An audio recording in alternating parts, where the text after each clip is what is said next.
What is up, everybody? Welcome to the Magnificent 21. I am your host, Delthius. How's it going, everybody? I am doing well. So this is the next installment of the Gentleman's Crazy Tournaments. I think we're in Season 7 now? I need to look. I'm sorry, I'm kind of slammed today. Yes, Season 7. And essentially what we've got going on here is players choose a faction based on Tier 3 units. And, of course, we had to do a little bit of juggling behind the scenes, make sure all the teams ended up balanced. And they're essentially fighting for victory by assigning enough points to the enemy factions and having the least amount at the end for their own. But really what to keep in mind here is each player has been assigned a level, kind of like their power level, and also a weight that goes with them, and the weights changes based on losses. That way a player can't just keep, losing over and over and assigning too many bad points for their team. But basically, yeah, what we've got going on here is winning matches is good for your faction, and we've got the first match lined up here. We're actually got a lot of live games today. We're trying to coordinate. We got some replays in case that falls apart. Let me move my microphone a little bit. And in this situation, we've got Melvin Fro representing the Badgers and Marmu on the board town. And Melvin has precisely attacked Marmu, so he chose to fight Marmu. And since these players are fairly even in power level, it's a 0-0 start. It's going to be a best-of-5 series, and the weekly bans were determined via the free-for-alls earlier to be skunks and pigeons. So without any further ado, I think we're ready to get going. Let me tell the players. And yeah, we should be getting hopped right into this. Jeez, I am a mess today, you guys. I apologize. I just got to notice that my car is going to get towed, so I'm trying to deal with all that. But it is all good. We are ready to roll. We're going to play some Tooth and Tail and hang out for a little bit and have some fun before I have to go deal with that nonsense. So... and I think the game's on sale right now, which is super awesome. I think a lot of people are watching that might be new, or there's a lot of new players around, so welcome, guys. And it looks like the players are ready. Again, they can't use skunk or pigeon, which seems to be correct here in the choices. And the badger player, of course, has to use a badger, and Marmu has to use the boar. So over on the right side, representing the boar faction, we've got Marmu. And over on the left side, representing the Badgers, we've got Melvin Fro. Okay, pretty interesting map here. I definitely like it better for Marmu, but, Melvin does have access to a natural base. He's got some nice high ground defenses here. He's even got a balloon, which can definitely come in handy against the boars. So one thing you got to keep in mind while coming into these matches is, of course, your opponent is utilizing their faction's Tier 3, and only that Tier 3, I believe. Like, Melvin couldn't go Badger Fox. He has to only use the Badger. I think that's correct. And unfortunately for Melvin, it looks like another Gristmill kind of wanted to spawn right here, but changed its mind at the last minute. So let's see how these games are going to open up. Cam Falcon for both sides. I think that's a solid choice with the skunks being banned out of here. Snakes also being picked up on Melvin's side. At the cost of only running one of those Tier 1 units. Now, Marmu's got the moles, so maybe we can see some interesting timing attacks coming out of Marmu because of that. Am I dual streaming to Steam? Oh, man. Next time I will. I didn't get that set up this time around. But let's coordinate next time, and I'll be more than happy to. I mean, I probably should. I guess since the game is on sale, huh?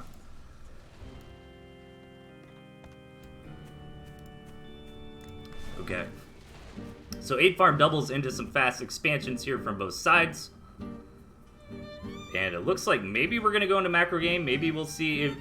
Not necessarily, these expansions might only be for a farm or two. They could just be to fake your opponent out. But with the skunk ban, I could kind of see some more macro openings, right? Because what ends up happening a lot of times is you try to be greedy with a whole bunch of farms, you reinforce with Tier 1 while you're doing that, and then your opponent shows up with skunks and gives you the business. Leave the car alone. Oh, man. Thanks, ProtoCab. Yeah, like the battery's dead in it because I've been fixing it, and it was like talking to one of my buddies. I'm trying to charge the battery right now, jump it, and then I'm gonna take it over to my friend's house and just leave it there. Dude, they said they were gonna tow it tomorrow, man. Like they gave me 1 day. I'm so cheesed. You guys don't want to hear about that. You want to hear about this game of Tooth and Tail, and again, a pretty big macro opening. And like I was saying, you know, as you can see from both sides, they're utilizing a lot of tier 1 here to stay safe while they try to push for as many farms as reasonably possible. And one good way to answer that is skunks, right? But these players can't use skunks, so Melvin being very, very greedy here with this opening, you know, just skyrocketing up to almost full second base saturation.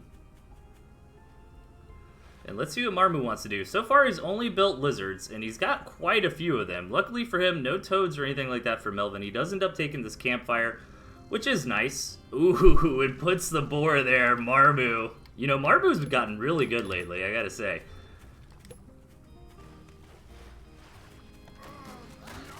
That is such a gamble, man. If Melvin knew about that, he could punish it so hard. He'd basically win the game. Like, if Melvin came up here and spotted that, and Marmu couldn't... I mean, best case for Marmu, he gets over there and he sells it, you know. But most likely, he wouldn't have time. But Tier 3's had similar timings coming out from both sides. Now, the pigeon ban is also worth noting, because pigeons often pair with the badgers, right? So you're kind of really hamstringing all the badger players for the week. You know, now they can't utilize the pigeons. Now, if you wanted to be a real tryhard, if you really think I'm not as much of a badger player myself, it is possible to run badgers without the pigeons, but they really, really do prefer to have that healing. I mean, you could always run the badger in the deck, and you don't necessarily have to build it, you know? It's not a rule you have to build the Tier 3. If you were really perplexed by that pigeon ban. Oh, Melvin is so close. But he's not really given much reason to go scout up there. You know, he scouts what Marmu's up to. It looks reasonable. It looks fine. At this phase in the game, it's really hard to count food. So not noticing that Tier 3, he probably assumes that Tier 3 is somewhere. He just hasn't had the opportunity to really get in deep enough and scout it. But both Tier 3s are now here on the field. Is Marmu aware of the balloon? He is. And is he still going to charge up this way? I think he just checked and to see if that balloon is still there. And he's just going to go for it. He wants to use these lizards possibly to jump on top of this badger. But so many chameleons here for Melvin Pro. This defense is rock solid. The badger goes down. And Melvin holds on. Or the boar goes down, rather. And Melvin holds on very nicely. He does lose a pig there. And a lot of chameleons too, but Marmu definitely on the worst end of that. You know, just relying on the lizards and badgers was a little bit bold, or lizards and boars. Jeez, I swear I can speak today.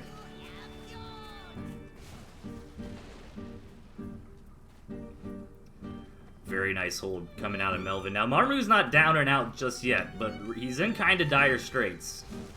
He is going to go ahead and commit to that second boar. And I'd love to see some Tier 2 or something out of Marmu. Instead, he's going to start expanding up here in the northern quadrant. Try to seal off more of this map for himself. Melvin is starting to stretch his legs out on the map, though. Get that third base up and running. Oh, man, and he's just trying to use this badger to shoo off these pesky lizards for now.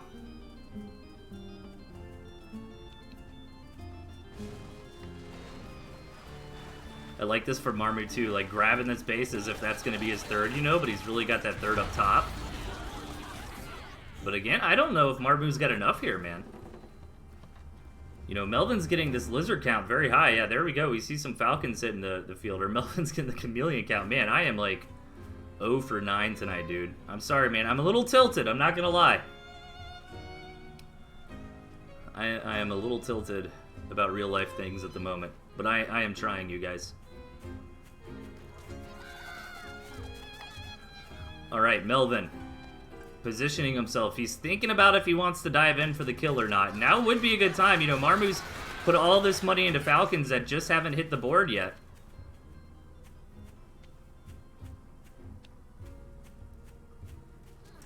No snakes or anything like that for Marmu, but man, I would really love to see some chameleons on his side. He's just really relying on a lot of lizards. If this is the plan, you know, maybe he should consider a base race. I mean, this army for Melvin Fro just seems so much more well-developed.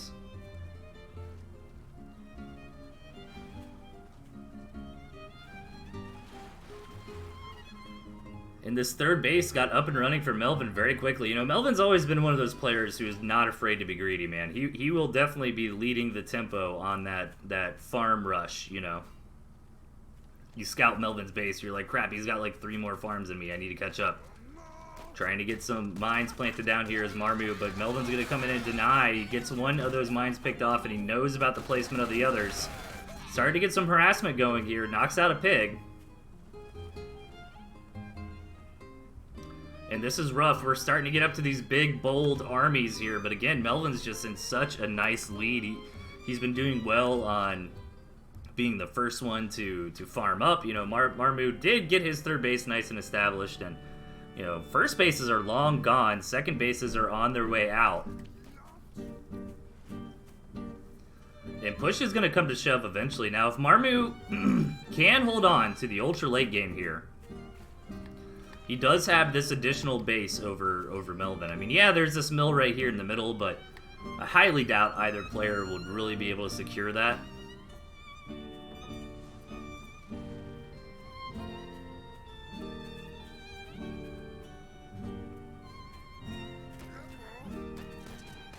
Okay, and Marmu is trying to push Melvin out of his territory.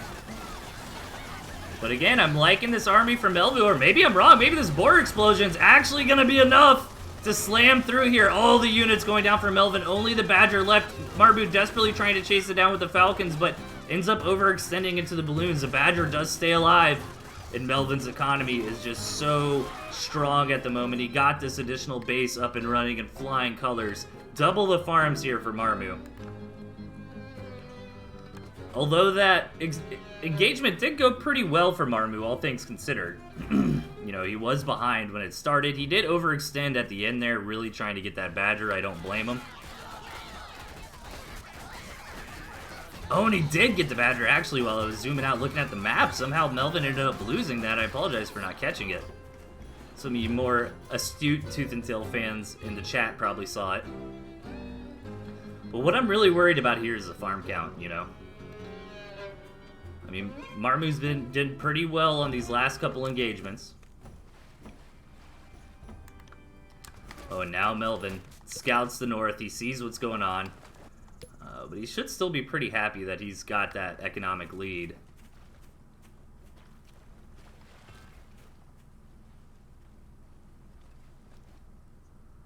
Tier 3 back out and established for both players. Man, 11. We're almost at the 11-minute mark here. That is very long for a match of Tooth and Tail. Marmu's gonna push in again.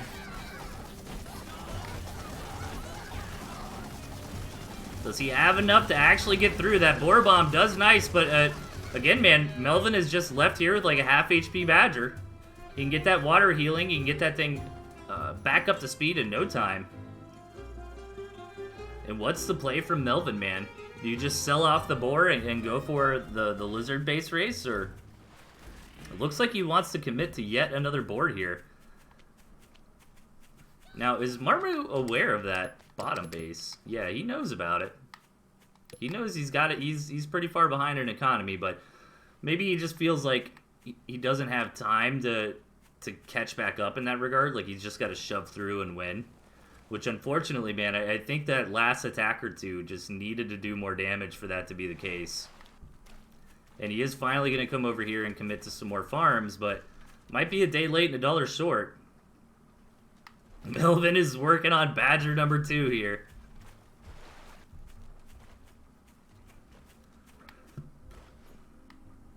And Marmu's pushing up with his boar.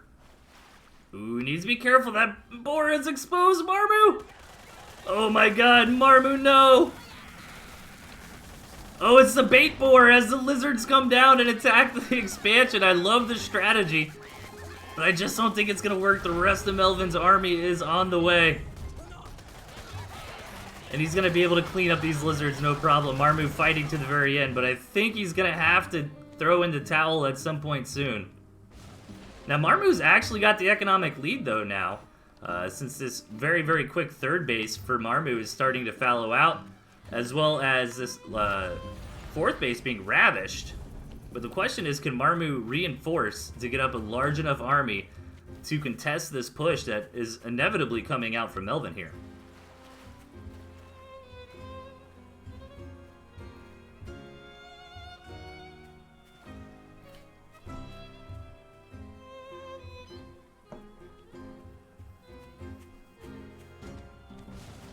Melvin is now starving, but not the end of the world. He's still got a large army. He's still got a couple balloons he can sell off and can easily remedy the starving there. But yeah, just by throwing down some farms on that mill he's already got. But Marmu has a significant income lead. Is it going to be enough to get him back in this match? A lot of lizards coming down here, but all those chameleons are pretty good at dealing with that. Double badger here too for Melvin. Marvin's thinking about pouncing, but he's just going to wait until he can have as many lizards as possible. And here we go. He's diving in. Yeah, this army composition from Melvin is just too strong. And now Melvin's finally got the straw that broke the camel's back here. He's going to come in and knock Marmu out of game number 1. Marmu desperately trying to stay in this.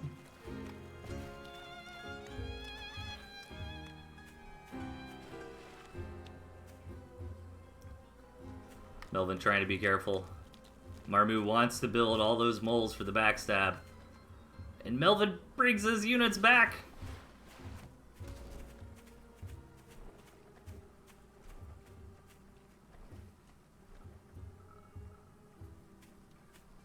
Alright, Marmu. What you got here? You know, almost at 15 minutes for this game.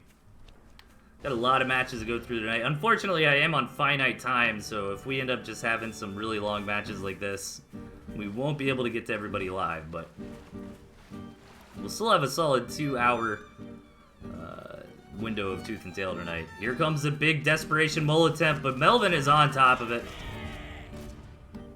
He's even doing some decent splitting here, trying to utilize the rest of his army to actually come in here and attack. Marmu did end up selling. It is gonna try to build these moles again.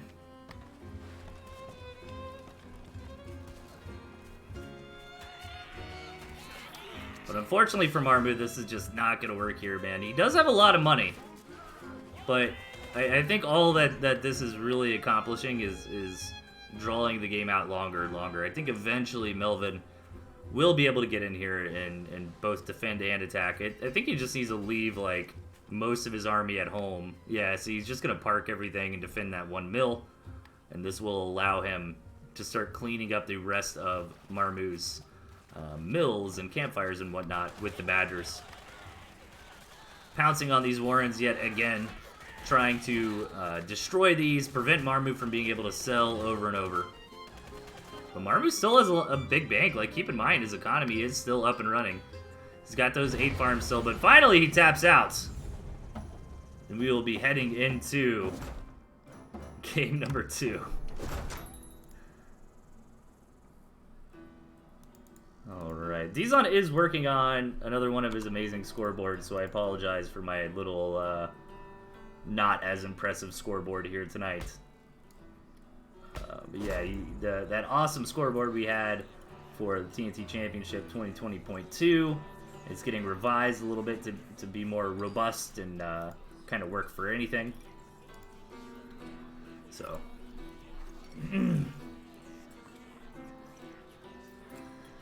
okay, these players deciding what they want for their next deck compositions here.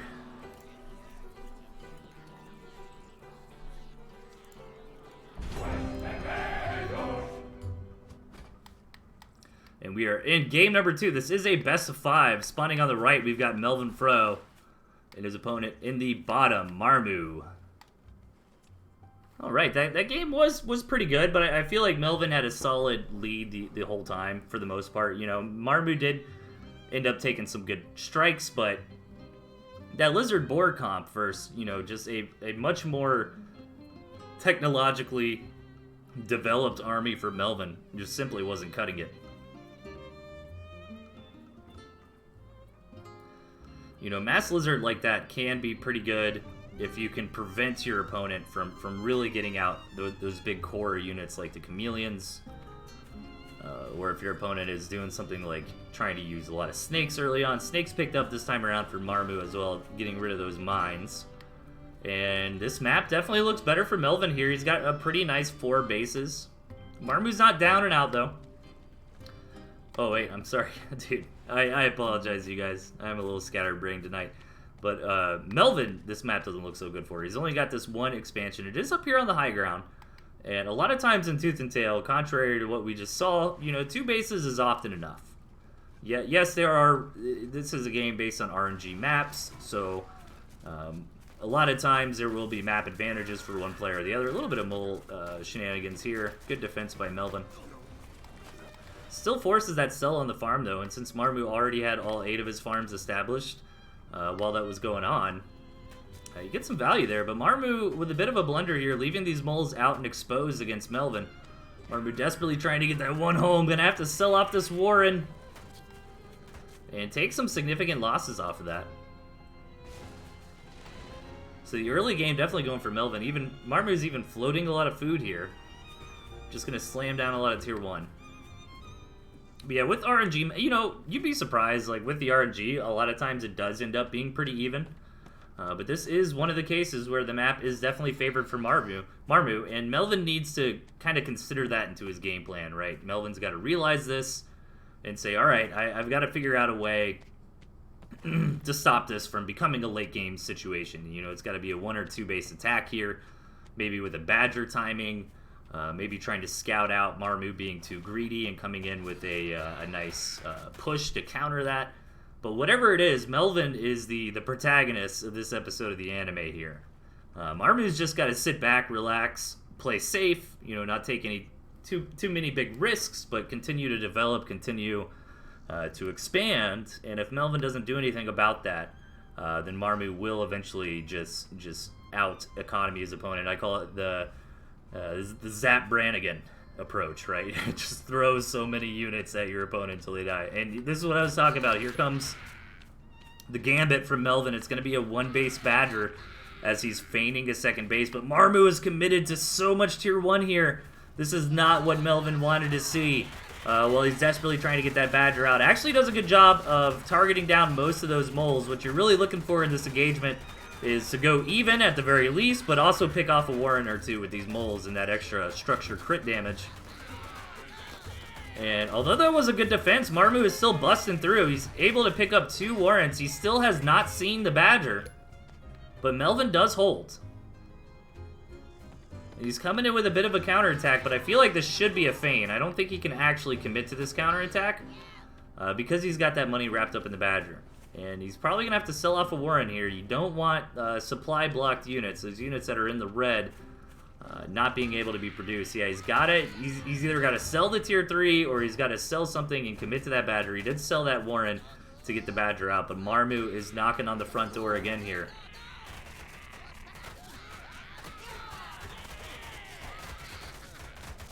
Let's see if he can get it done. Marmu being surprisingly aggressive this game, taking into consideration being blessed by RNGs this year. And Marmu's starting to get some damage done, but you know what? Melvin can afford this. Alright, now if he loses the rest of these Warrens, this is starting to become a problem. The Badger's almost here, but is a lone Badger going to be enough to hold on? Honestly, it might be. You know, the Badger does pretty well against just squirrels. But Melvin has taken so many losses here. Even a couple pigs going down. This is it for Melvin, man. He's desperately trying to throw down some tier 1 Warrens to reinforce and come with this Badger. But does Marmu just have too many tier 1 here? Is this Badger going to be enough? You know, Melvin's got to walk that tightrope between trying to kite these units, but also keeping that rev on the Badger for maximum DPS. And if this Badger goes down, that is just curtains for Melvin. We passed that 5-minute mark, so 4 of these starting farms are gone for both players. Unfortunately for Melvin, 2 of those starting farms were not the ones that got taken out, so he's only down to 2 farms right now.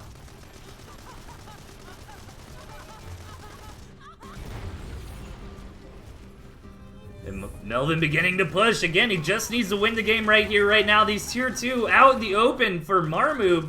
A bit of a mistake having those warrens so exposed. They're easily taken out by this badger, and now it's got some squirrels to come reinforce. It's got some water it can retreat to, which is a little bit of a double-edged sword. It will get the healing in that water, but it's also slowed down, and Melvin's going to hard commit. He thinks he's got just enough, and he does. He's going to break through, and that is going to be it for Marmu. Oh, 2 HP on this badger. Good job by Melvin. Get that thing in some water, dude. Oh, but Melvin is starving, and Marmu did hold on, but I just don't think he's got the firepower here. You know, Melvin's got a comparable amount of squirrels, plus the badger. Yeah, the badger's low HP, but it will heal up at a reasonable rate, especially if Melvin can get that thing in some water. Marmu's coming in for one final push, just really wants to kill the badger, and he does kill that badger. But Marmu is now starving. Oh my god, does Marmu actually push through? Melvin's got some reinforcements. And Melvin, keep in mind, also has that badger warren to sell off. That's an extra 180 bucks in the bank here. And Marmu is down to pocket change. He is starving. He's got 4 squirrels and a dream. He's gonna have to go home, unfortunately, sell off a warren. Oh, he doesn't even have a second mill. Oh my god.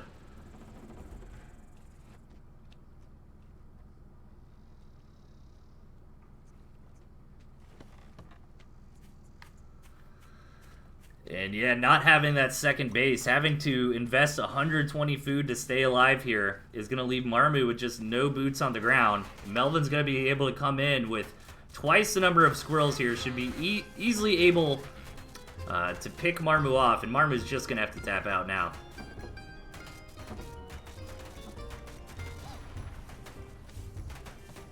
Or he can not tap out. There we go.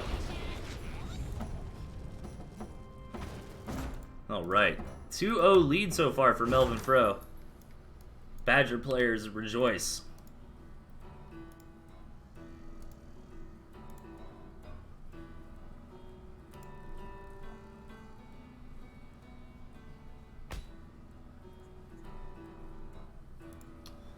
And let's see what changes, if any, are going to come out in this next match here. Marmu almost able to break through on Melvin there, but that badger just barely got out in time. And Melvin is just sticking to the same comp here today.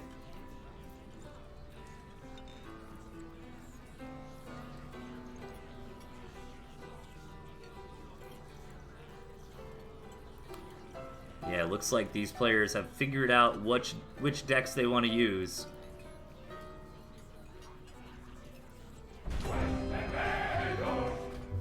And are getting back into it. In the bottom right, we've got Melvin Fro.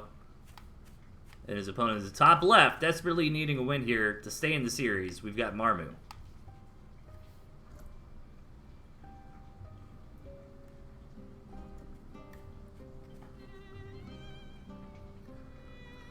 And keep in mind, this event is not like a traditional tournament with brackets or anything.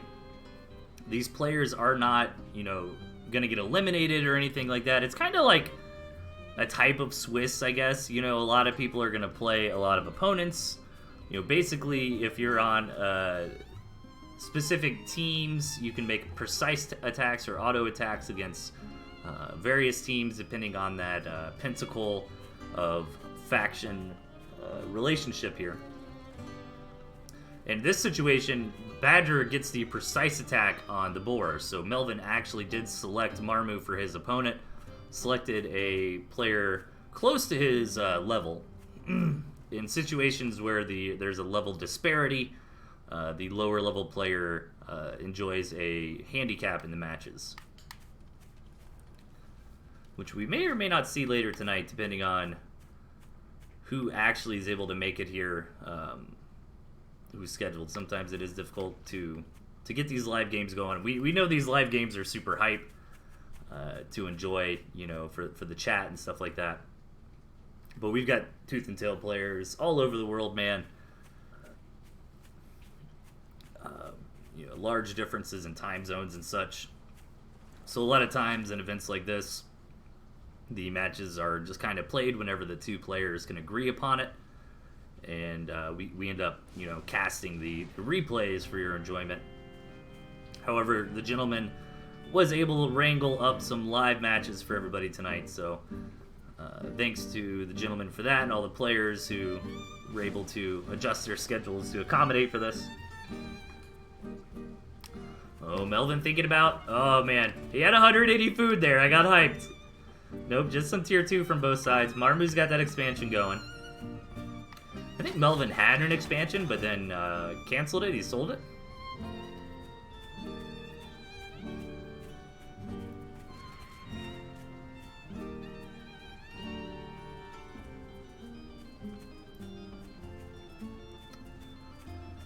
Yeah, both players going for double tier 2 here.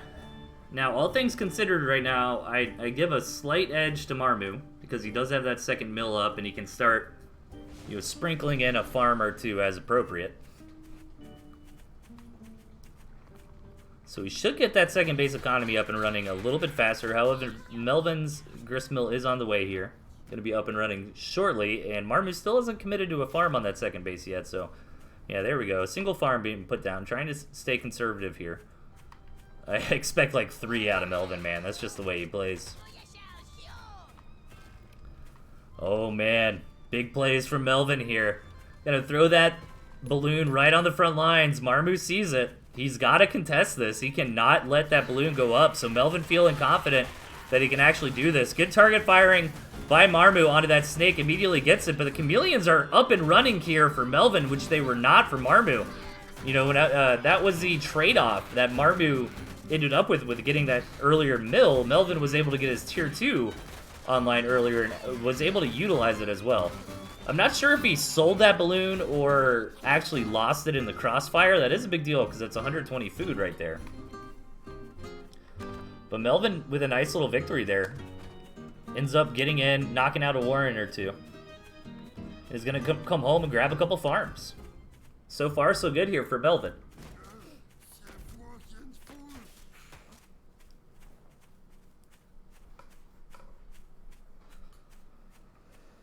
Yeah, this is what I expect out of Melvin, man. Just really gearing up on those second base farms.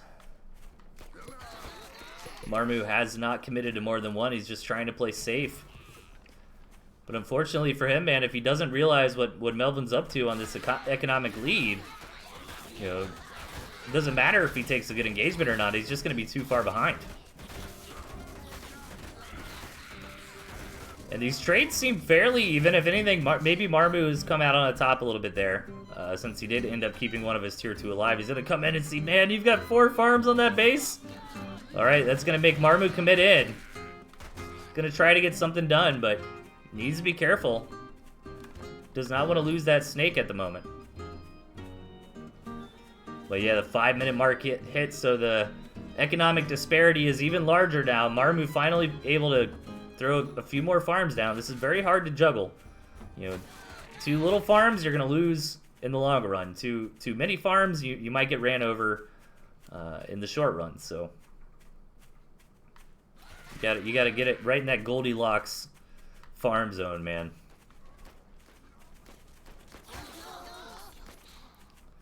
And Marmu's pumping up there. Pretty even other than that. Melvin has a nice little lead in this game. He's got a couple extra farms. He has had these farms up and running for longer, which is definitely something to keep in mind. And he does have an extra warren's worth of squirrels as well from all the various trades and the fights here. Neither player committing to that tier 3 yet, and as I say that, Melvin sells off a tier 1 to get that badger down. Good plays there. Marmu needs to realize this badger's on the way. He does have a pair of snakes, but I think he'd really prefer to have 4. Let's see if he can come in and get that scout. Yeah, it's a pretty obvious place to throw down the badger. So he does end up seeing it. And let's see what the response is. Maybe go for more snakes here. He needs to sell off a tier 1 warren and to be able to do that. Oh, and Melvin! I love stuff like that, man. I've actually got a lot of wins that way myself, like show a fox, and then, they start preparing for the fox, and all of a sudden you sell it, build a whole bunch of lizards, and swing. Stuff like that can definitely work. And Marmu's just gonna say, you know what, I'm gonna hold this with Falcons here. He's got a nice cavalcade of tier 2. But so many squirrels here for Melvin. Marmu's definitely been bamboozled. He just doesn't have the raw number of grunts. Yeah, he's even going up to more Falcons. And I think Melvin's just gonna shove through here with this monumental number of squirrels.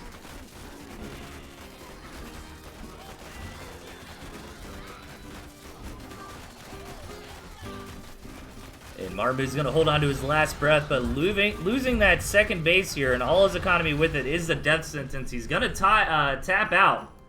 And Melvin takes the 3-0 victory here. So congrats to Melvin. And let me see what other matches we can wrangle up.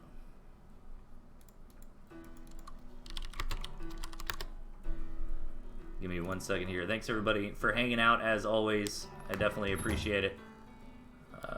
Looks like Goris couldn't make it, so are we doing Melvin versus Anki now?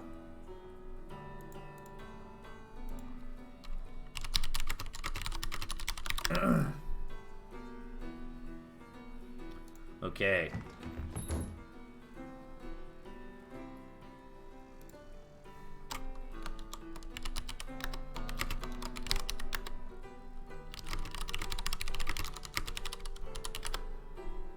Alright, poor Melvin, he leaves thinking he's getting a break, but no man, we're not done with you yet.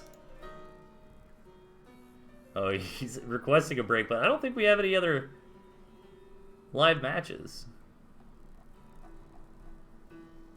I can do the replays. Okay. Yeah, I'll do the replay series. Let him take a breather. What do we got here? So we're going to have Lego Man versus Kalaru. And don't worry, guys, that's not spoilers.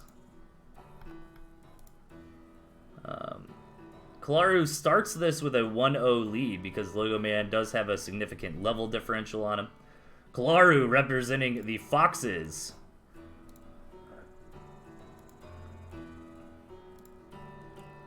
So let me...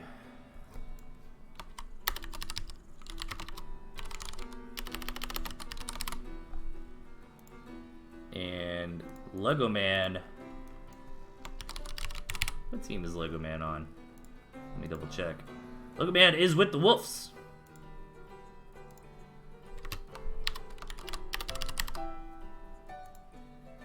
Alright, and Kalaru gets to enjoy a 1-0 lead in this series, starting things off here. Because Lego Man is the higher power level player. But let's see what Kalaru says about KML and ladder predictions here. Looks like everything is right. Again, these players need to use only their tier 3 and can't use skunks or pigeons. So let's hop into match number 1 here from replays. And then after this, I believe we have one more live series, and that might be it for me tonight, unfortunately, even if we are a little bit under the 2 hours. I've got a lot of stuff on my plate. But here in the bottom, we've got Lego Man. I love his deck composition, and up top, Kalaru, and I really like this comp as well. Let's just double check here. No skunks, no pigeons, okay. Both players utilizing only their tier 3. Look at these guys, even using the factions associated with their tier 3. Really cool.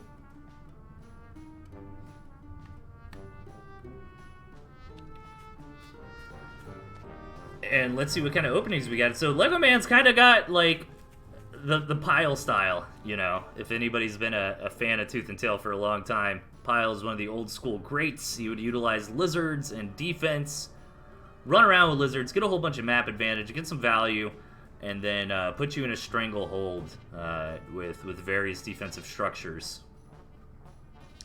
And Lego Man looks like he wants to do that, but a little bit revised. He's got the chameleons in there, which is always a nice addition. You know, if you go up to 4 cams or something like that, you can really just push the face if you need to.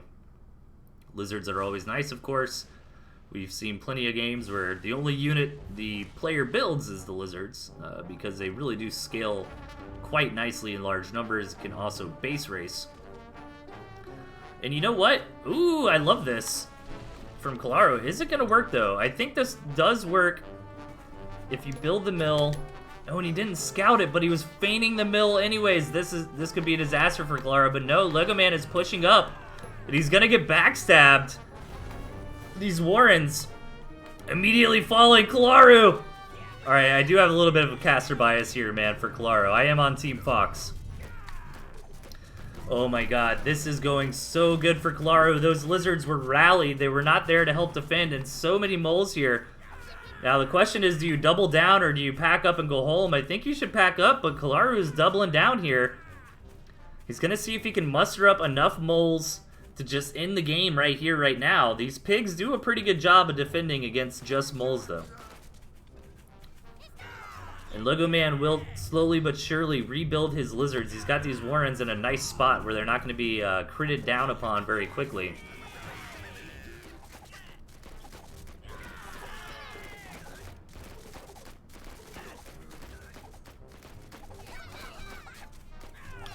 Oh my gosh. Rabbit Lead, you are incorrect. It's Fox and Owl for common folk, yo. Who was it? Me and Gabe and he got into like a big argument about that one time, and I actually like went through improve with various scenes from the storyline, and then Andy Schatz even came in and confirmed that Kasha is indeed common folk. It doesn't really matter though, as Lego Man is attacking him with the lizards. Claro trying to defend with toads. Yeah, I think that was a little bit of an overextension there from Claro earlier on. But Lego Man's getting his stranglehold here. He's building up so many turrets to try to pincer in Claro. What is Claro going to do now? Now, all this defensive style against Fox is pretty smart. You know, the Fox can't interact with defensive structures at all.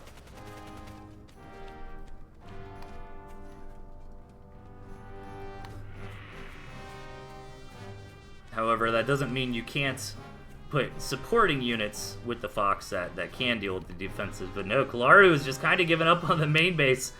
Going for this mole strategy again. This is a crazy match here.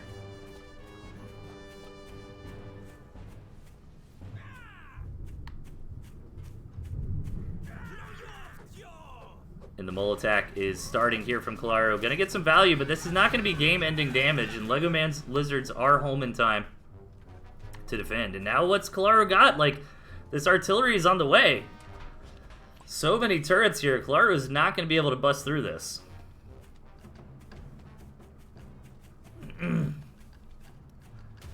Like, maybe you just build a million toads and try to break. Like, I honestly don't know.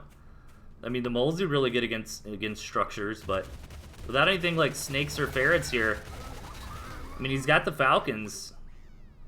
Oh, man. Unfortunately, I think this might just be checkmate, dude. Let's see if Claro can come up with something clever to deal with this situation. Yeah, gonna try to get the falcons.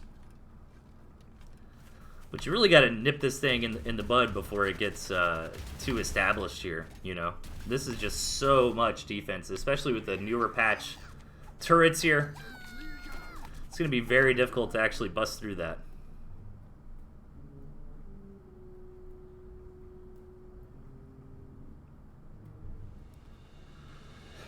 You know, one thing you can do is try to take a base elsewhere on the map, but Lego Man is just really on top of preventing that from happening, and that's where the lizards come into play with this strategy.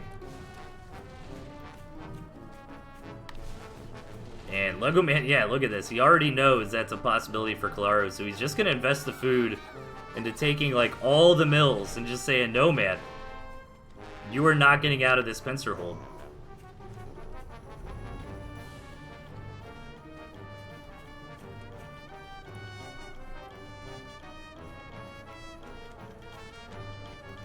And let's see it. I might fast forward a little bit here. Claro looks like he's trying to build up a comp to break through this, but his economy is so far behind. And this is a brick wall that he is against. I like this idea, like trying to utilize the Falcons. Of course, they can't get hit by the artillery cannon to try to, you know, poke in at the edges of this defense, you know, engage from angles where not all the turrets are in at once, but Claro knows what's up. is going to tap out, and Lego Man winning that game ties up the series 1-1.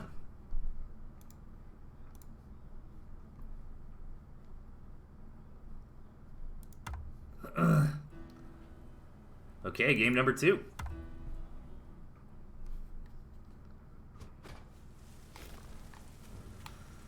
Over on the left side with the same deck, we've got Lego Man.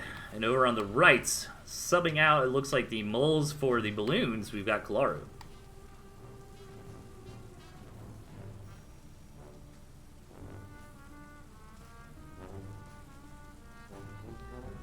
Let's see how these players want to go about it this game. It's going to be a little more difficult for Lego Man to get this stranglehold strategy with defenses. The kind of risk that you take with defense, any defense in general, but especially loading up on several defenses, is it's highly map gen dependent, right? You need to be in such an angle where you can place your defense to both threaten your opponent and protect your assets, right? You know, this map, like, what's the best Lego Man can do? I guess he can start building some things up here, or maybe try to take this and start coming in this way. But Kalaru's got these nice 3 bases over on the side, and if Lego Man tried to do, I mean, it's just not going to be cost efficient to defend all of this area with defense, you know. But I think that's why Lego Man has the chameleons here, so he can kind of switch out of that. I mean, maybe Lego Man can try to be really, really bold and take that base and start setting things up, but Kalaru should not let that happen.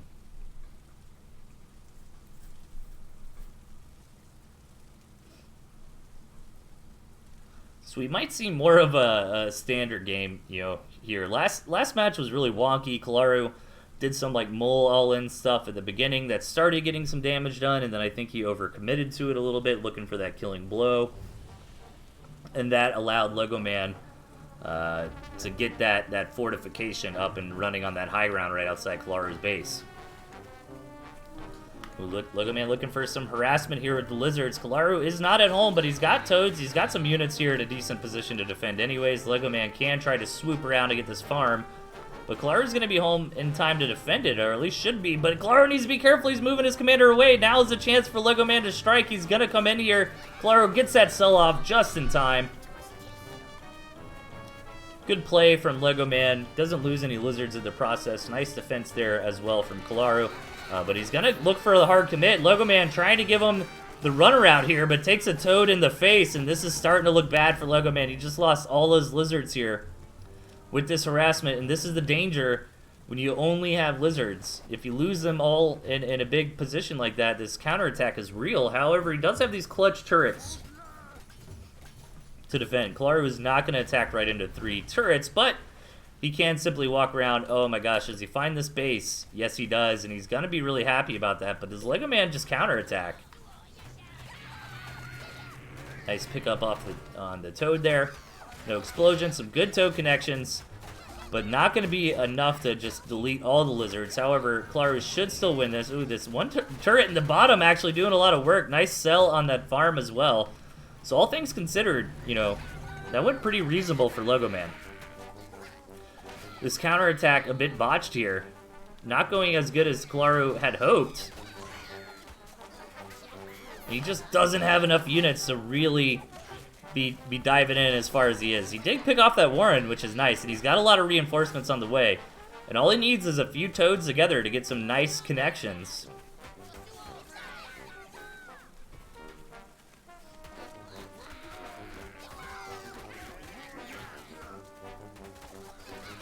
Ooh. Nice dancing with these lizards. Some good micro. You can like bob and weave with these things. Try to pick off toads, but when the opponent's got a lot of squirrels, it ends up becoming more and more cost inefficient to try to do that, because every time you're like diving in and diving out, you are taking free shots from the squirrels. Oh, and maybe Kalaru's starting to rally enough over. All his units are really weak. He doesn't want to lose the momentum of this push, though. He's trying to come in and break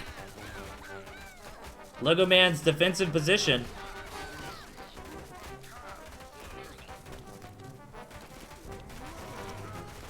And now maybe Claro's dealing some game-ending damage. Lots of Warrens starting to fall. A couple pigs as well.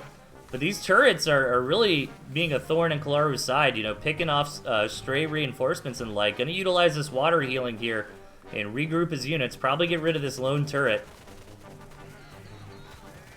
And I think Lego Man's just taking too much damage. Claro pushing in with so many units here. Lego Man's gonna hold on for as long as he can. But this looks like a big victory here for Team Fox.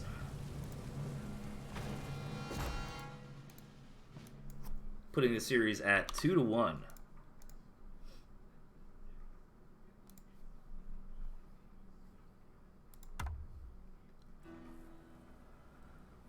Okay. So we're on game 3. Spawning at the bottom left. We've got Kalaru picking up the ferrets this time around. Makes a lot of sense. And up top, we've got Lego Man. Okay, this is definitely still anyone's series, but Kalaru's starting to get the download a little bit on Lego Man. You know, if Lego just continues to commit to the same deck over and over, you know, if Kalaru decides to be flexible, he can start putting in those counter picks like the ferrets here. And this map looks pretty reasonable for both sides.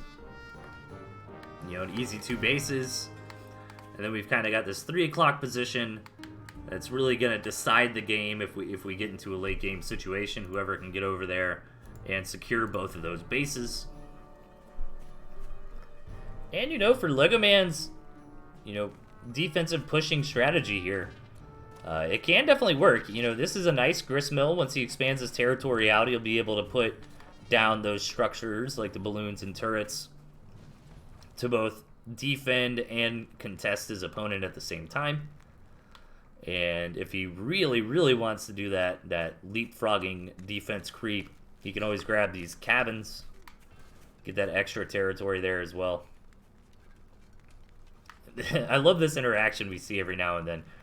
When a cabin spawns close enough, you just throw down a turret right there. Take it out for free, grab that extra farm. A little bit of hit in tempo, though, since you do got to sell that 60 food.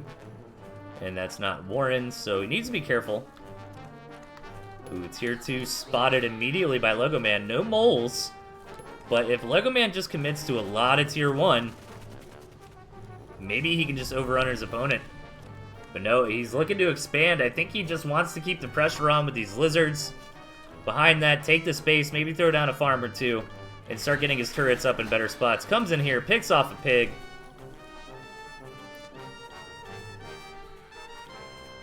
And you know, these ferrets are only good if the enemy's got defenses or if you've got defenses in a lot of situations, right? And that can still work out for Kalaru. He does have the turrets, so he can place a turret right here on the edge of his territory on the high ground and use that to fall back to with his ferrets.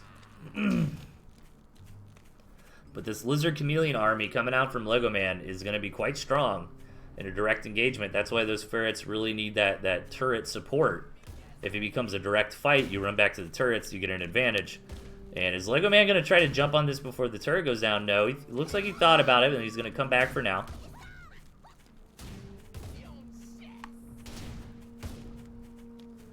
Dancing around with his lizards here to prevent any real damage from getting done by these ferrets. Definitely a good technique there. There are some downsides though. You can't also be building stuff, so your food can end up beginning to build up, you know, if you're not really careful. And also, even with the dancing, like we saw there, there's still a good chance when you get enough units that you still lose a couple lizards here and there. A couple already falling.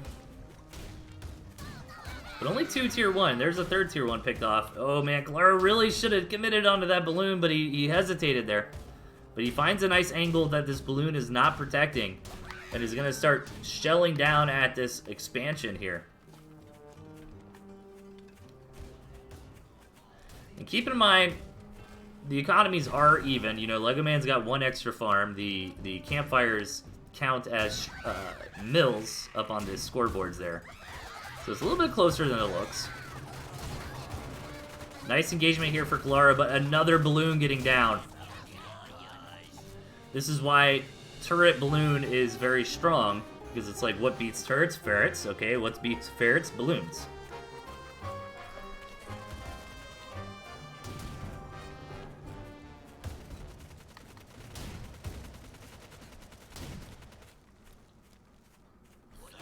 How is Kalaro gonna crack this? He really needs an expansion.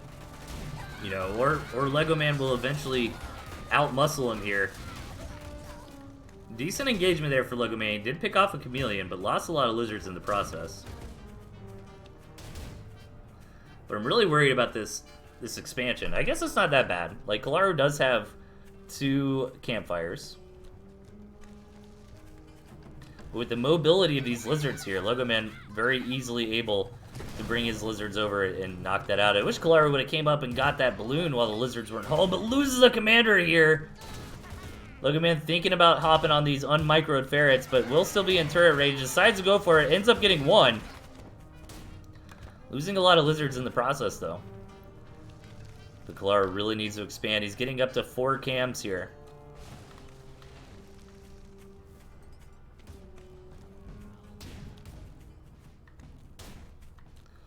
Lego Man coming in for that inspection, maybe looking for the fox. And, you know, Lego Man's whole composition is like anti-fox. You know, lizards are good against fox because they can chase them down. Chameleons are good against fox because they can ambush them from the shadows if you set them up in the right spot where you think the fox is going to go. And, of course, defenses are good with foxes. The fox cannot attack them at all. These cams getting caught out on the map here. And with the help of that reveal, Kalaro losing a lot of value there.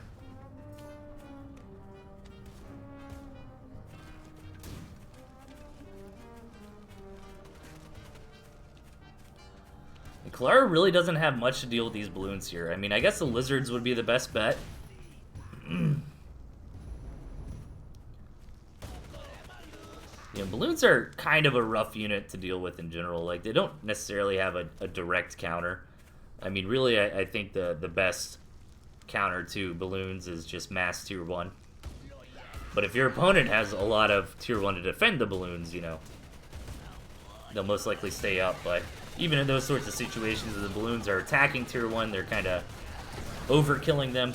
Nice bait by Lego Man, gets Kalaro to pull back to defend that expansion, comes up here and just deletes Kalaro's entire defensive position. And Kalaro's decided enough is enough, man. He comes in for the big jump down. He doesn't quite get that turret knocked out as fast as he wanted to. He did target it for a minute there with the ferrets, but then the ferrets just started shooting at units. And a big trade happens, pretty even, looking from the scoreboards there. Maybe a little bit even in Kalaro's favor if you consider the defense he ended up knocking out. And he's trying to continue the shelling with these ferrets. These ferrets are like the budget fox, you know. They get a lot of their value outside the direct engagements. Kalaro needs to keep the pressure on with these bad boys as he's rebuilding. But Lego Man just trying to build up a big enough force of Lizard Chameleon to come in here and shut this down. Both players' economies are starting to go into the dumps, though. 3 farms left for each. Lego Man committing to the big engagement here. 1 ferret falls. Most lizards go down. And although Lego Man's done a good job of like picking off tier 2, keeping his own tier 2 alive, you know, you lose enough tier 1 during those trades, and it definitely adds up. Balloons have been sold. Both players desperate. Kalaro committing to these double tier 2. I just don't think he's got the income to really support this.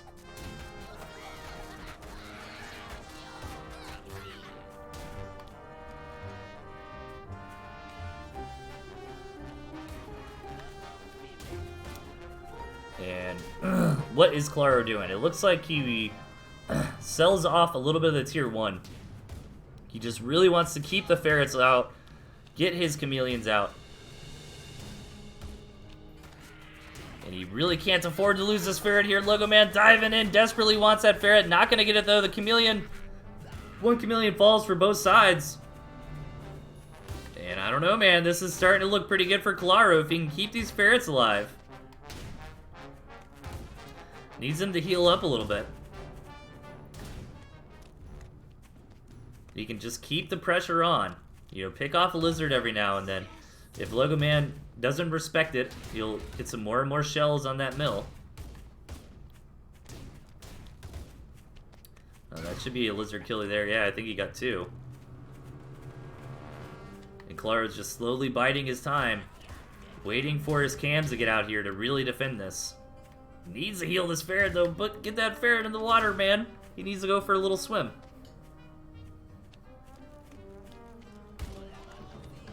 Ooh, grabbing the campfire over to the side. Interesting decision over just throwing a farm down on the second base, but it might have been he just doesn't want to leave the front lines for that long. And this chameleon bounces, but does not do its mission. It dies, and it does not kill the ferret. However, one chameleon falling for Claro as well. But I think that's a trade he's willing to make here.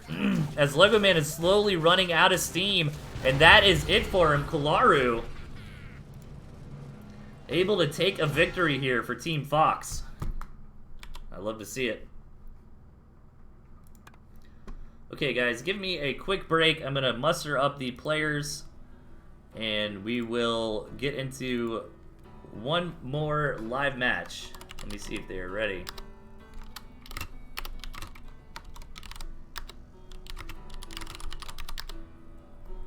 And I will get the lobby up and running. Let me see. Melvin was Badger. I think Anki starts off with a 2-0 lead here.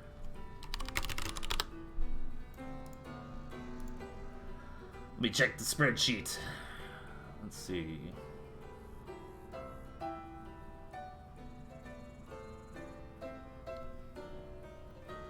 Why am I not finding it? Yes. Yeah, okay.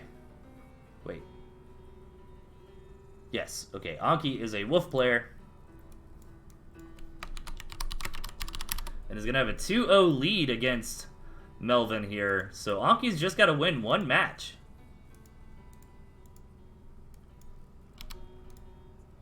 To get the job done here. Well, Melvin has got to win 3 in a row. Let's find out if they're able to do it very soon. I will be right back, you guys.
Alright guys, I am back. And just waiting on Anki to join on up.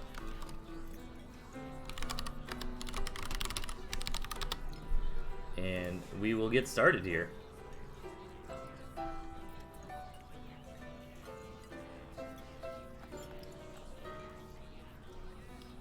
Hope everybody is doing well, having a wonderful start to their weekend. This is a really fun event, man. I targeted Epicosity for my match. I'm with the Kasha agency. I think that's what it's called. There we go. That is not the name Anki, but we will deal with it. I am trying to get. I think this is just good for tournaments in general. But you know, try to get the players to use the names they signed up with in their matches. Oh, let me tell them. They're probably waiting on me.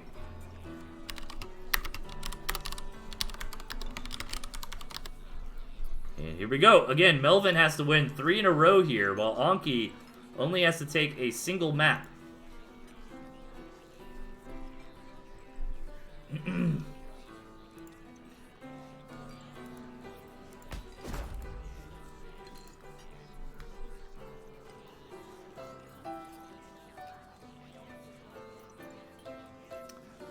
So again, Anki on Team Wolf here has to use the Wolf, only the Wolf from Tier 3. Melvin has to use the Badger.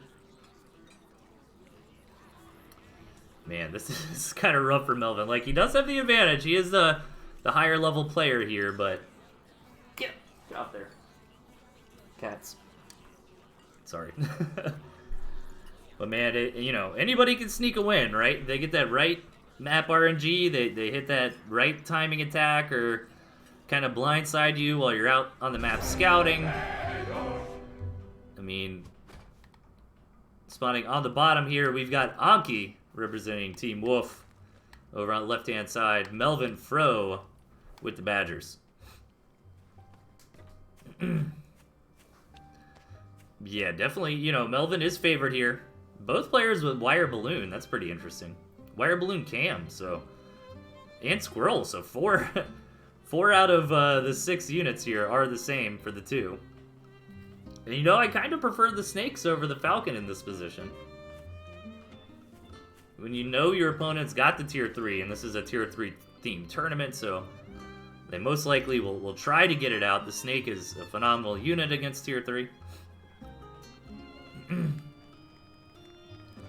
But it definitely is better against the Badger, I guess, than the Wolf. You know, the Wolf doesn't have as much HP, and you probably can just gun it down with some quick Falcons if it gets a little bit out of position. So that does make sense for Melvin here. No pigeons, no skunks, so they're respecting the unit bans. The unit bans are another pretty cool part of the tournament. We've done some tournaments before with bans. Oh, it's fun to kind of shake it up. How are the 2 bans not moles and moles? You know what I'm saying, chat? Are you with me? Hashtag mole ban.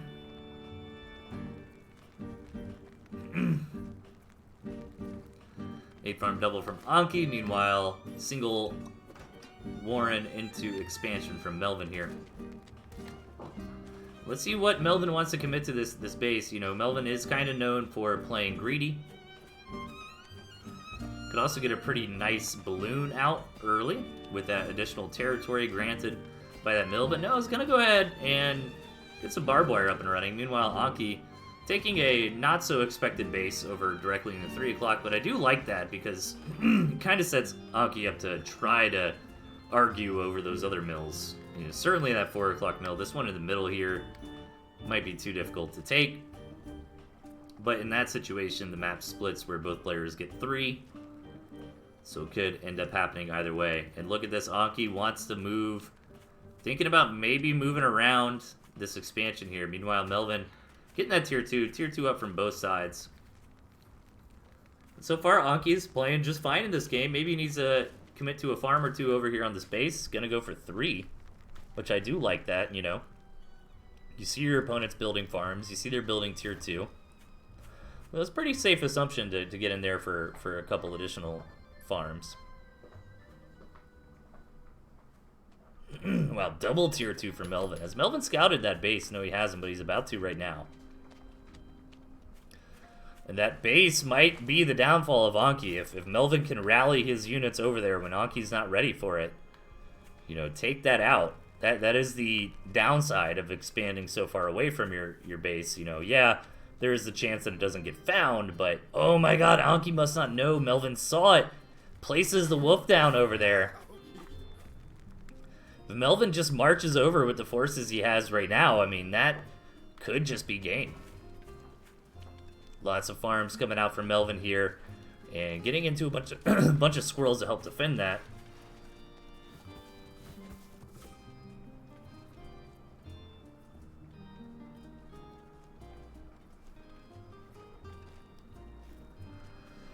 What will we do against cams if we ban moles? Are moles good against chameleons? Toads? Snakes? Cams? Alright. Anki realized that Melvin was going to move out on this expansion, but Melvin with the larger army right here, right now, since Anki did commit to all the snakes here and the wolf, is able to clean that up. Oh, and this is disastrous here for Anki. Gonna have to sell off the wolf warren. At least get home with that.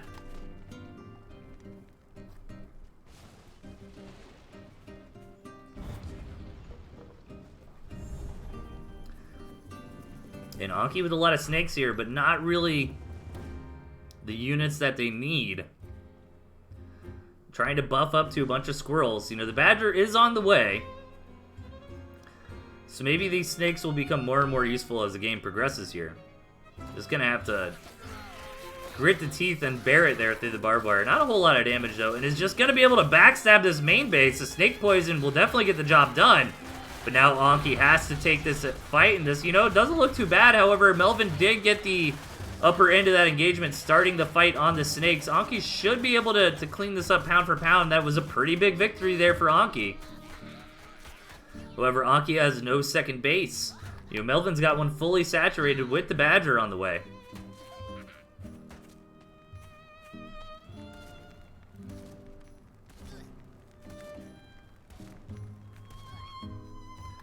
Alright, let's see if Anki can perform a miracle here. The army lead is going to go to Melvin. Oh, Melvin actually sold the badger. Okay, I think that kind of makes sense. You know, he really crippled Anki here by taking out that second. He's got that better economy. Yeah, he actually throws the badger back down. I figured he was just going to surge a bunch of tier 1 and just try to go in and end the game here. You know, to be fair, I haven't really touched on this, but this map was pretty rough for Anki. Like, no good second base always feels bad, man. I mean, Melvin's was a little bit spread out, but at least he's up on this nice high ground here. You know, Anki really had to get over here and really set themselves kind of in the middle. Oh, this barbed wire coming up, though, from Melvin Fro. No chameleons, no moles here without those units. Barbed wire is very difficult to deal with. Just tries to trudge their way through. Anki trying to get something done here, but backed into a corner. And I think this is about the time you got to throw in the towel, unfortunately. And match number 1 going to Melvin. And let's see if Melvin can get 2 more in a row and take the series for the Badgers, or if Anki can get a single win here and win for the Wolves.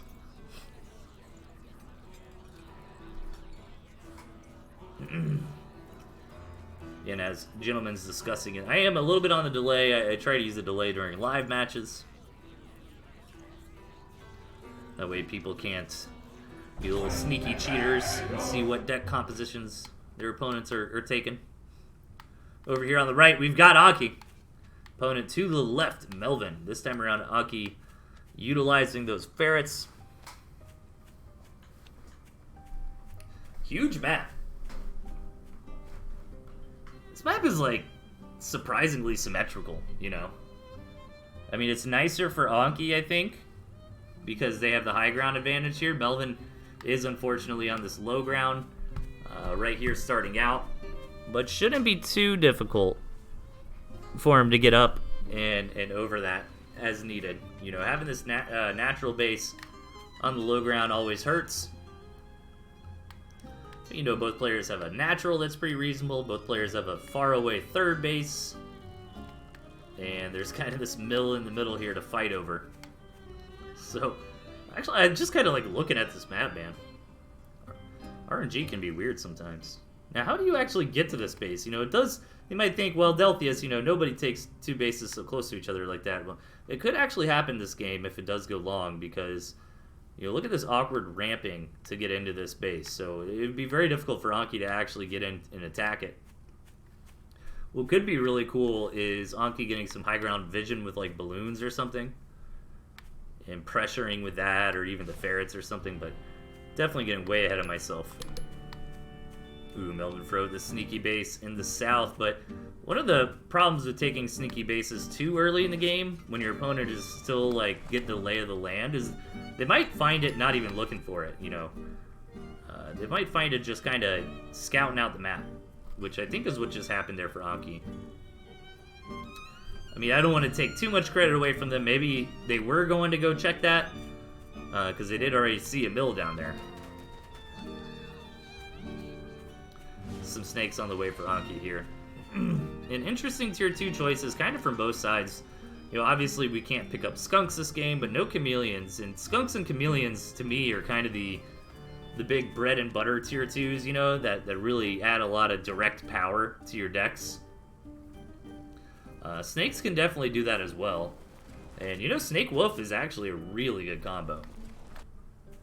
Getting out that extra attack speed for just crazy stacks of poison very fast, and then also, of course, making those snakes swift. They can chase anything down. Their poison slows things. So I kind of anticipate we'll probably see a lot of that wolf snake this season.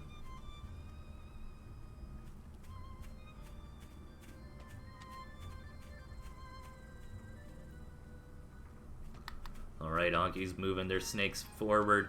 So far, Anki's build's pretty good. You know, lots of tier 1 to keep it safe. Got the expansion going. So many moles here for Melvin. Oh, if Anki can manage to scout these moles up top, that could be devastating. And again, remember, all Anki needs is one win. Doubling down on the snakes, though. I don't think that's the right call because so much tier 1 is about to hit. Can these snakes get really, really good value here? No, Melvin's got his own snakes and is able to knock out these opponent snakes very quickly. And I think we might be going into a fast game 3 as Melvin Fro pummels his way through that natural. Even going to pick up these tier 1 up here. It was looking pretty good for Anki, but I think they just needed more tier 1, you know?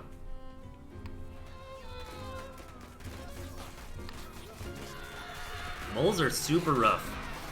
Especially when you don't have your own moles to defend. I mean, they just really add so much power to pushes. You know, you smell any blood in the water at all, and you've got moles in your deck, you know, you can just slam down some more and swing on in. That's exactly what we saw from Melvin this game.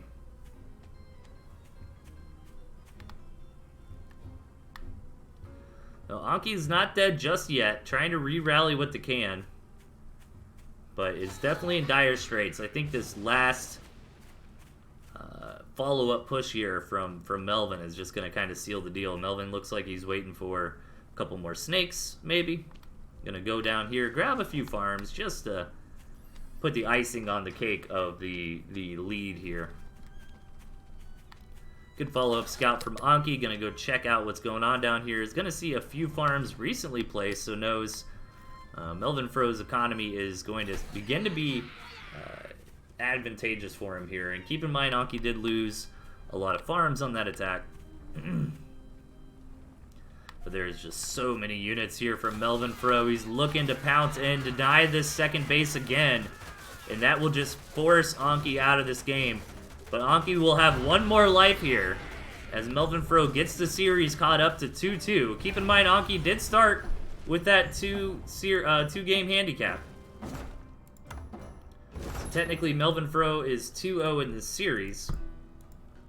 And we've gone down to match number 5 here.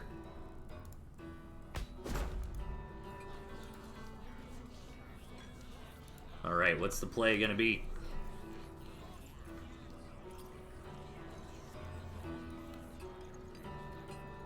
Oh.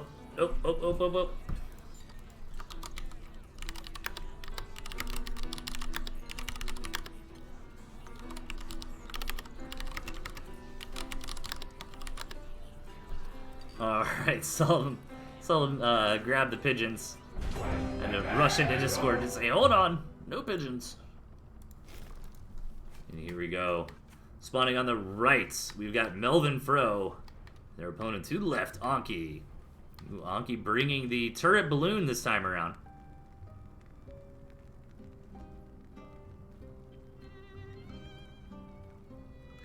And the map's not horrible for it.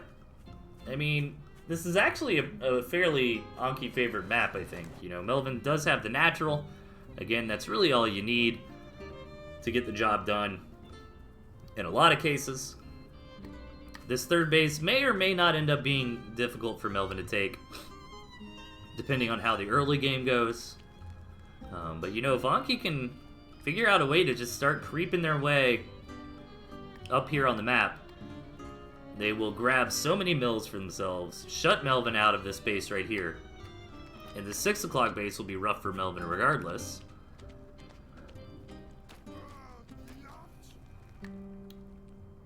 So this is what the underdog needs here. And with the turrets, with the balloons, maybe Anki could cook something up, but Squirrel, Falcon, Snake to carry the team outside of that, and of course the Wolf. But meanwhile, Melvin has got similar units, however, with the Lizard as well, since Melvin has opted to only go for the wire here in the defensive slots. Lots of defense tonight, you know. Something we don't typically see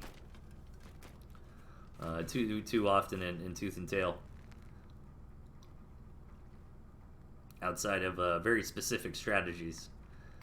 But I think defenses do make sense against a lot of the various Tier 3. You know, balloons being quite good against Tier 3. You can target them down, specifically with those balloons. Anki just going to go for that 6 o'clock base, but Melvin looks ready to pounce with the Lizards on it, while Anki is just out and about on the map scouting. And actually ends up taking the 12 o'clock as well, but easy pickup here from Melvin Fro. And unfortunately, Anki wants to try to defend this, but just doesn't have the amount of units piled up in time. And Melvin Fro takes a devastating victory here in the early game. Even picks off a couple pigs, can still grab this gristmill. Man, it is still pretty early, but that was devastating damage here from Melvin Fro, especially because Anki has 60 food wrapped up in that 12 o'clock base. You know, even though Anki does have a lot of the gristmills on their side of the map, Lizards are quite in a good spot on this field here. Lots of various attack paths, and Melvin can utilize these Lizards to help gain that map control. And again, Anki not in position for these Lizards to come in, not of any fault of their own, but that's just kind of the way she goes sometimes. Anki was up top trying to sneak in some farms, losing a couple more, and that is just such big damage here. Poor Anki, man. Maybe even thinking about just tapping right there as the commander stands still. And Melvin Fro continues to develop, gonna get into the Tier 2. Anki trying to desperately throw down some turrets to try to defend from this Lizard aggression. But now Melvin Fro has secured a good chunk of his map, of the map for himself. He's got these 3 bases here, and Anki's Hail Mary plan in this 12 o'clock base has been scouted from Melvin. And that's going to be an easy pickup with those fast Lizards. Anki knows they've got to defend that base, wants to come up with the squirrels, but just doesn't have enough. And Melvin Fro shutting that down might just be the nail in the coffin here for Anki. That was really Anki's gateway back into this match. You know, yeah, they've taken some rough trades so far this game, but with that extra economy, you know, underneath the nose of Melvin, maybe they could have snuck back into it.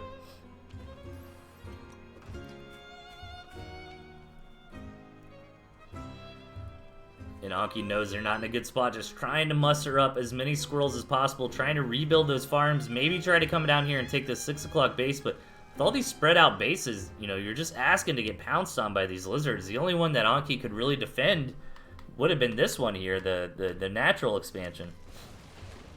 But I think Anki's game plan was to save that one for later. Gonna come up here and try to take that 12 o'clock position again, but Melvin is in the south, bringing these snakes forward to try to poke down this turret. Keep in mind, one stack of snake poison is enough to kill a tier 1 unit like these squirrels here.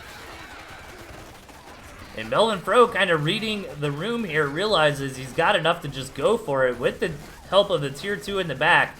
All of the tier 1 trade, but the falcons and the snakes are left for Melvin, just starting to melt away the rest of the base. Is going to have to back up, though, because even just with a few squirrels respawning here, that is enough to threaten these tier 2. You know, the Snakes and Falcons are phenomenal units, but they really need supporting units to shine. And Anki's just going to pack it up and try to go north, but that barbed wire hurts. Melvin's got vision everywhere. He knows exactly where Anki's going.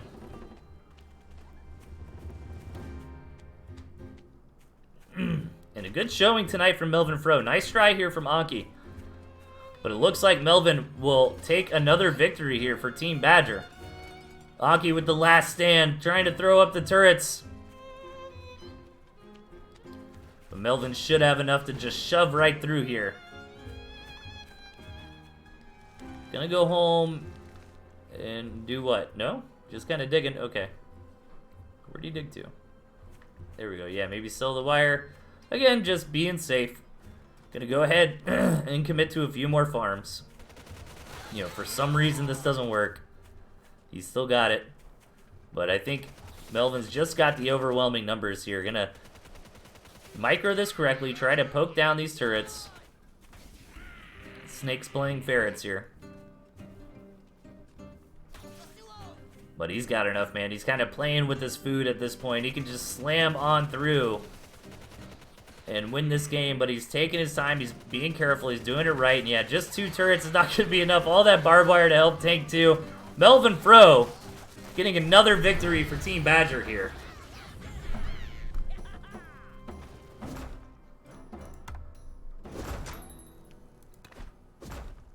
And guys, that is going to be it for me tonight. Thank you, everybody, for tuning in. We had some really cool matches here. And if you are in the Magnificent 21, make sure to get your matches done as soon as possible. That really does help the organizers stress out a little bit less, you know, when everybody's got their matches done ahead of schedule. And keep it up and stay tuned on the Magnificent 21 Discord. And of course, the Pocketwatch Games Discord for more stream announcements. You know, I will always be back here on Friday nights, but other streamers will probably be doing this event as well. You know, there's so many matches each week, so plenty of content for everybody to enjoy. And guys, that's it for me. I hope you guys have a wonderful rest of your weekend. And stay safe out there. We will see y'all next time.